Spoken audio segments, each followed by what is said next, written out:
ጤና ይስጥልን። አርሰናል ሁለት የተከላካይና አጥቂ ስፍራ ተጫዋቾችን ለማስፈረም ፈጣን ንግግር ላይ ነው ተብሏል። በዝርዝር ልንነግራችሁ ነው። ላይክ እና ሰብስክራይብ አድርጋችሁ አብራችሁን ዝለቁ።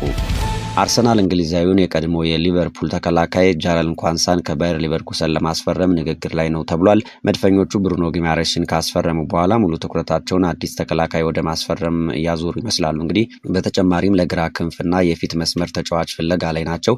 አርሰናል እንግዲህ በጉዳት ላይ የሚገኘውን ዊሊያም ሳሊባን ለመተካት አዲስ ተከላካይ ለማስፈረም ገበያውን ሲያስስ ነው የከረመው ማለት ይቻላል። የአስቶን ቪላው ኤዝሪ ኮንሳ ባለፉት ሳምንታት ዋነኛ ኢላማቸው እንደነበረ ይታወሳል። አስቶን ቪላ ለኮንሳ ወደ 60 ሚሊዮን ፓውንድ ገደማ ይፈልጋል። እንግዲህ ተጫዋቹም ለክለቡ አርሰናልን መቀላቀል እንደሚፈልግ አሳውቆ እንደነበር ይታወሳል። አርሰናሎችም የሚቀርቡትን ጥያቄ ወደ 50 ሚሊዮን ፓውንድ አሻሽለው ለማሳደግ አቅደዋል እየተባለ ነበረ። ሆኖም አርሰናል ሌሎች አማራጮችንም እያየ ስለነበር አሁን ደግሞ እንግዲህ ለሀገሩ ልጅ ጃረል ኳንሳ ጥያቄ ለማቅረብ በማቀድ ላይ ነው ተብሏል። እንግዲህ አንዱ ኳንሳ ነው፣ አንዱ ኮንሳ ነው። ስማቸው ትንሽ ተያያዥነት ነገር አለው። የሆነ ሆኖ እንግዲህ አሁን ከሊቨርኩሰን ንግግር ላይ የሚገኘው ኳንሳ በሊቨርፑል የእድገት ደረጃውን በቀድሞ ክለቡ ማለት ነው አልፎ ነው በአንፊልድ የታላቅ ወደፊት ተስፋ የተጣለበት ተጫዋች እንደሚሆን ተገምቶም የነበረ ነው። ባለፈው ክረምት ነው ወደ ቡንደስሊጋው ክለብ ባየር ሊቨርኩሰን በ30 ሚሊዮን ፓውንድ ገደማ የተሸጠው። ሊቨርፑል እንግዲህ ተጫዋቹን በ70 ሚሊዮን ፓውንድ ገደማ መልሶ የመግዛት መብት ነበረው። ይሄ ባይባክ ክሎዝ የሚባለው ማለት ነው። ግን ይሄ አልፎበታል ነው የተባለው። ኳንሳ በባየር ሊቨርኩሰን ያሳየው አስደናቂ የውድድር ዘመንም ባለፈው የውድድር ዘመን ማለት ነው በእንግሊዝ ብሔራዊ ቡድን አሰልጣኝ በቶማስ ቱዌል በኩል እንግዲህ ተመራጭ አድርጎት የዓለም ዋንጫው ስብስብ ውስጥ ቦታ እንዲያገኝ አስችሎታል። እንግዲህ ኳንሳ በመሃል ተከላካይነት እንዲሁም በቀይ መስመር በተከላካይነት መጫወት የሚችል በመሆኑ ከኮንሳ ጋር ተመሳሳይ ባህሪ ያለው አማራጭ ነው ከአስቶን ቪላው ጋር ማለት ነው። ሁለቱም በአርሰናል የሚፈለጉ ተከላካዮች ሆነው ነው የሰነበቱት። ስካይ ስፖርት እንደዘገበው ከሆነ እንግዲህ የአርሰናል አሰልጣኝ ሚካኤል አርቴታም የተከላካይ ክፍላቸውን ለማጠናከር ጓግተዋል። ከምንም በላይ ኳንሳን ለማስፈረም በሚያስችል እርምጃ ላይ ንግግር እያደረጉ ስለመሆናቸው ነው ዘገባው የሚጠቁመው። አርቴታ ይህ ሁለገብ ተከላካይ ጥሩ ተጨማሪ እንደሚሆን በአርሰናል ቡድን ውስጥ ያምናሉ ነው የሚለው ዘገባው። እንግዲህ የዝውውሩን ሊሆኑ የሚችሉ ውሎች በተመለከተም ዘገባው ማብራሪያ ሰጥቷል። ምንድነው የሚለው? ሊቨርኩሰን የ23 ዓመቱን ተጫዋች መሸጥ አይፈልግም። አርሰናል ግን ይህንን ተጫዋች ከጀርመኑ ክለብ መንጥቆ ለማውጣት የጀርመኑ ክለብ ሊቨርኩሰን ባለፈው የዛሬ ዓመት ማለት ነው ለኳንሳ ከከፈለው 30 ሚሊዮን ፓውንድ በጣም ከፍ ያለ ገንዘብ መክፈል ለዝውውሩ ይኖርበታል ነው የሚለው ዘገባው። ተጫዋቹ አሁንም እንግዲህ ከክለቡ ጋር የ4 ዓመት ኮንትራት አለው ማለት ነው በሊቨርኩሰን ቤት። እንግዲህ ኮንሳን ወይም ኳንሳን ለአርሰናል ማስፈረሙ በአርሰናል በኩል ማስፈረሙ የሚቀር አይመስልም ነው የሚሉ ዘገባዎች። አሁን ግን በዚህ ሰሞን እንግዲህ ኮንሳን በተመለከተ ፋብሪዚዮ ሮማኖም እንደገለጸው ከሆነ ተጫዋቹ አሁንም አርሰናል በትኩረት ይከታተለዋል። እንግዲህ ሮማኖ በዝርዝር እንዳለው ከሆነ አርሰናሎች ከተጫዋቹ ወኪሎች ጋር ግንኙነት አድርጓል። ስለዚህ የኮንሳ ጉዳይ በትኩረት የሚከታተሉት ነገር ነው። ነገር ግን አርሰናል በእርግጠኝነት ወደ ስብስቡ ተከላካይ መጨመር ይፈልጋል። በአሁኑ ወቅት ከአርሰናል ጋር ስሙ ቢያዝም ባርሴሎናው እንግዲህ ጁሊየስ ኩንዴ ዙሪያም ንግግሮች ነበሩ፣ በጅምር ደረጃ የነበሩ። አሁን ላይ ግን ኮንክሪት የሆነ እንቅስቃሴ የለም ሲል ነው የገለጸው። የሆነ ሆኖ ጁሪያን ቲምበርና ዊሊያም ሳሊባ በጉዳት ላይ በመሆናቸው አርሰናል አዲስ ተከላካይ ለማስፈረም በንቃት እየፈለገ ነው የሚገኘው።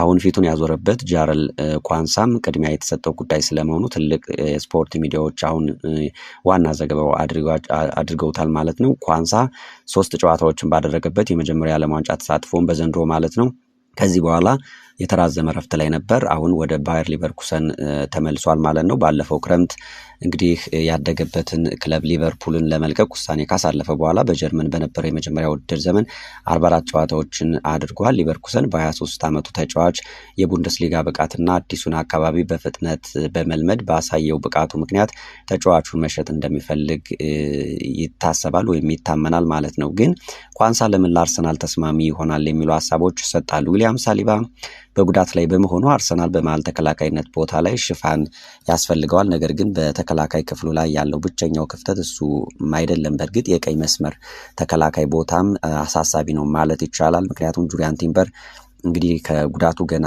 በማገገም እየታገለ ነው የሚገኘው። የቤን ዋይት ጉዳይም ጉዳት ታሪክ አለበት። አስተማማኝም አይደለም ከጉዳት ውጭ ቢሆንም አሁን እየታየ ባለው አቅሙ። አርሰናል እንግዲህ ኤዝሪ ኮንሳን ኢላማ ያደረገበት ምክንያትም ይሄው ነው ማለት ይቻላል።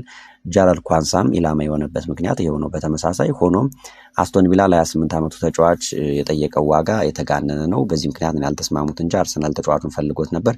በ23 ዓመቱ የእንግሊዝ ብሔራዊ ቡድን አጋሩ ኳንሳ በአርሰናል ተከላካይ ክፍል ያሉትን ሁሉንም ክፍተቶች በኩል ደረጃ መሸፈን የሚችል ነው ማለት ይቻላል። ረጅም ጊዜም ቢሆን የተሻለ ዝውውር ሊሆን ይችላል ተብሎ ይታሰባል። እንግዲህ በሙያው የማዕከላዊ ተከላካይ ነው፣ የመሀል ላይ ተከላካይ ነው። ይህ የቀድሞ የሊቨርፑል ተጫዋች ኳንሳ ማለት ነው። ባለፈው የውድድር ዘመን በሊቨርኩሰን 3 እንግዲህ ተከላካዮች ስብስቡ ውስጥ ተሰልፎ ተጫውቷል። ይህም ቶማስ ቱኸል የእንግሊዝ ብሔራዊ ቡድን አሰልጣኝ ማለት ነው በዚህ ክረምት ኳንሳን ከትሬንት አሌክሳንደር አርኖልድ ከሪያል ማድሪዱ ማለት ነው አስቀድሞ አንዱ የእንግሊዝ መስመር ተከላካይ አማራጭ አድርጎት ነው በዓለም ዋንጫው ያሳተፈው። ስለዚህ በብቃቱ እየጠነከረ የመጣ ተጫዋች መሆኑን ያስመሰክራል። በእርግጥ ኮንሳም በዓለም ዋንጫው ተሳትፏል።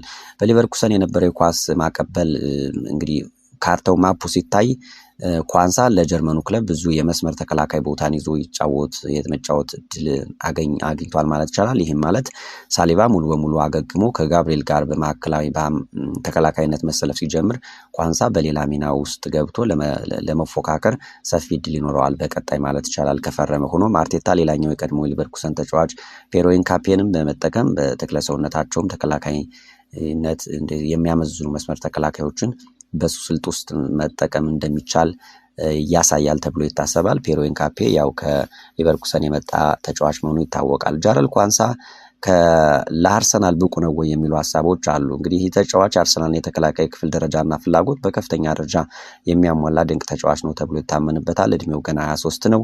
በባየር ሊቨርኩሰን ያሳየው ብቃት፣ የብስለት ደረጃውና ሁለገብነቱ ለሚካኤል አርቴታ ታክቲክ ፍጹም ተስማሚ ነው ተብሎ ነው የሚታመነው። እንግዲህ የእሱ ዋና ዋና ጥንካሬዎችም አሉ። ሁለገብ ነው ይባላል። በዋናነት የማዕከላዊ ተከላካይ ነው ተጫዋቹ። በቀኝ መስመር ተከላካይነትም በተመሳሳይ ጥራት መጫወት ይችላል። ይህም እንግዲህ የሳሊባንና የቲምበርን የጉዳት ክፍተት በአንድ ጊዜ ለመሸፈን ያስችላል ተብሎ ነው የሚታሰበው። እንግዲህ ኳስ የማስጀመርና የመቆጣጠር ብቃቱን ከፍ ያለ ነው ተብሎ ይታሰባል። ከጀርባ ተነስተው ኳስ ለሚገነቡ ቢልድ አፕ ለሚያደርጉ ክለቦች እንደ አርሰናል ላሉ ማለት ነው የኳንሳ የኳስ ማቀበል ይሄ ፓስ አኩሬሲ የሚባለው እና በእግር ኳስ ማረጋጋት ብቃቱ ትልቅ አቅም ይሆናል ተብሎ ይታሰባል። አካላዊና አየር ላይ ብቃቱም ይጠቀስለታል። ረጅም ተክለ ሰውነት አለው ተጫዋቹ።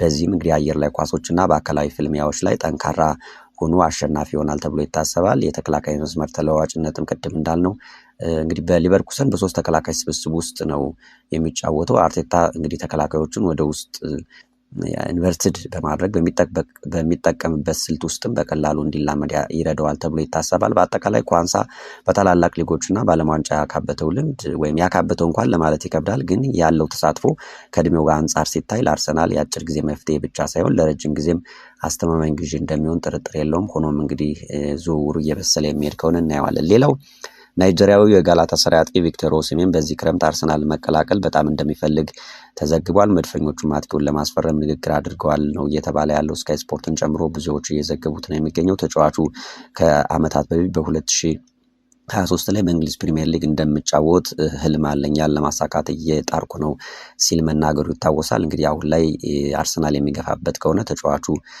ወደ ኤምሬትስ ሊመጣ ይችላል የሚሉ ሀሳቦች አሉ። መድፈኞቹ የተሻለ ስብስብ በመያዝ ወደ ቀጣዩ የውድድር ዘመን እየገቡ ነው ማለት ይቻላል። አሁን ላይ አሁንም የተሰራ ቡድን ነው ያለው።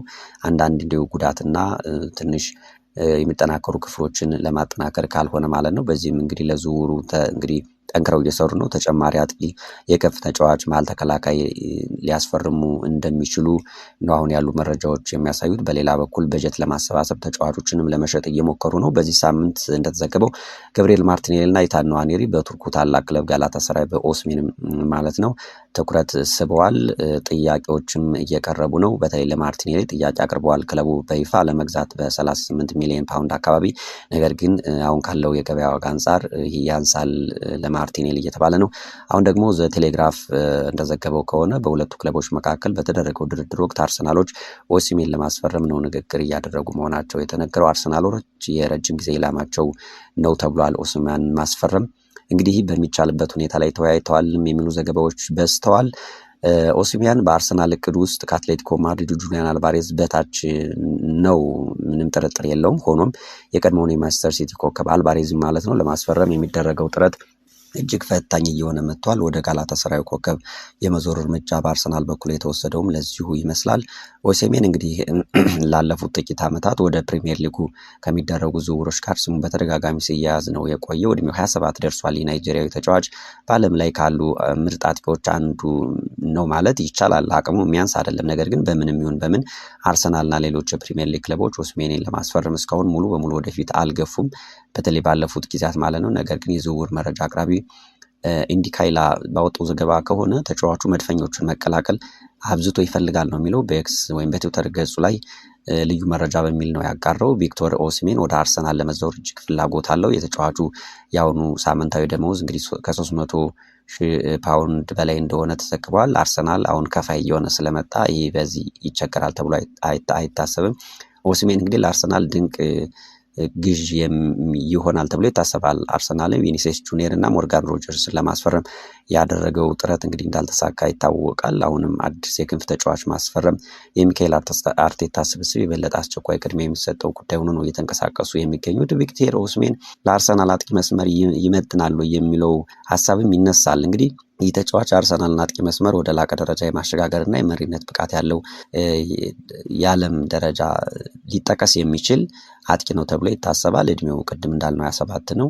የናይጄሪያው እንግዲህ የአርቴታን ስብስብ በብዙ መንገድ ያጠናክራል ተብሎ ይታሰባል። ግን እዚህ ላይ ቪክቶር ዮኬሬሽም አለ፣ እንግዲህ ካይ ሃቨርትዝም አለ። እሱ ከመጣ እነዚህ ተጫዋቾች ምን ይሆናሉ ተሳትፏቸው የሚለው ትንሽ አጠያቂ ነው የሚሆነው። የሆነ ሆኖ እንግዲህ ተጫዋች ቪክቶር ኦሲሜን በጉልበቱ በግብ አስቆጣሪነቱ የሚታማ አይደለም። ኦሲሜን አካላዊ ብቃትም አለው። ፍጥነቱም በተቃራኒ ተከላካዮች ላይ በሚፈጥረው ከፍተኛ ጫና ይታወቃል። በሳጥን ውስጥ ያለው ግብ የማስቆጠር ብቃትም ያለው ችሎታ ያለው ተጫዋች ነው።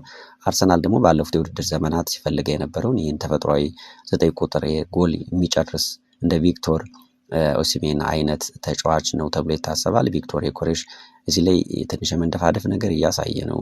በተለይ አሁን በፕሪሲዝንም ያን ያህል ነው ማለት ይቻላል። እንግዲህ ይህ ተጫዋች ከመጣ ዞሮ የቪክቶር ዮኬሬሽ ተሳትፎ ትንሽ ጥያቄ ውስጥ መግባቱ አይቀርም። ሆኖ ኦሲሜን በቁመቱና አየር ላይ የሚመጡ ኳሶችንም የመጠቀም አቅም ስላለው ይጠቅማል ተብሎ ይታሰባል። በናፖሊና በጋላታሳራይ ያሳየው የማሸነፍ መንፈስም ትልቅ ጨዋታዎች ላይ ወሳኝ ግቦችን የማስቆጠር ልምድ እንዳለው ነው የሚያመለክተው። ምንም እንኳን ከፍተኛ ደሞዙና የዝውውር ዋጋው ሊፈትን ቢችልም ከቀጣዩ የውድድር ዘመን የዋንጫ እቅድ አንጻር በአርሰናል በኩል ኦሲሜን እንግዲህ ለክለቡ ፍጹም ተስማሚና የፊት መስመሩን የሚያጠናክር አጥቂ ነው ተብሎ ይታሰባል። ለሁሉም በቀጣይ የሚታይ ይሆናል።